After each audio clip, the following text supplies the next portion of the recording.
I want to take you back to your younger. You know, your and Brandon's route was different. You guys both stopped playing for a while. I've got to think there was a point in your life, the idea of you being here, this deep into your NHL career, the idea of it must have been just insane.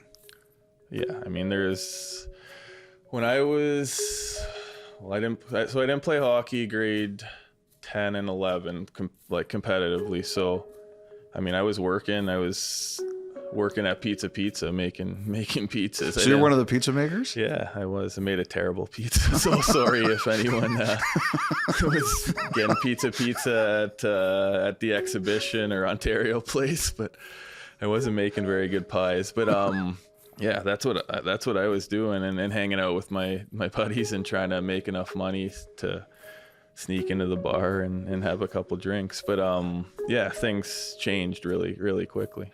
I'm just imagining you in a pizza apron, all of that going on. What brought you back? I grew a lot. When I was 17 years old, I was still 5 feet tall. So I was tiny, and I had previously gotten cut from a lot of teams. I wasn't really enjoying hockey. And then honestly, my dad is the reason I got back playing. I would have just went to university. I was a good student, so I mean, I always had good grades. So I probably would have just ended up going to school somewhere in Ontario and hanging out with my buddies. But I mean, he believed in me and sort of knew how good I was. And once I grew, a couple doors opened up, and I was able to take advantage of them. He had a huge role in my life. So. Okay. When you got to college, I know when you decided to go pro, there was quite a recruiting battle over you from some NHL teams.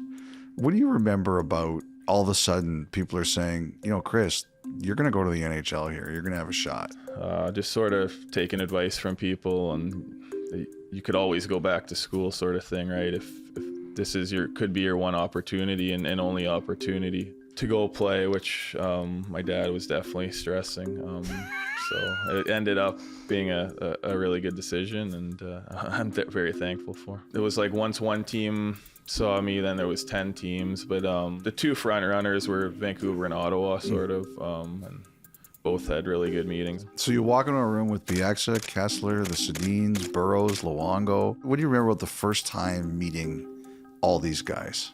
My first game was in Colorado, and I think I was still a little skinny kid, and I think I took my shirt off, and Keith Ballard was like, "Oh my God, you're gonna get killed." What is the worst injury in terms of pain that you ever had? Probably when I got the puck to my mouth here in Toronto. I think I lost 7 teeth. That was just, sitting in a dentist chair for 8 hours in a day is like my worst nightmare now. Let's talk a little bit about Calgary. Big change with Daryl gone and Huss coming in. So we're changing a lot of how we play system-wise, and it's still early, and I think we're eager to prove that we're a better team than we were last year and how we've started this year. We have the right character and right guys. We just need to be able to put it together.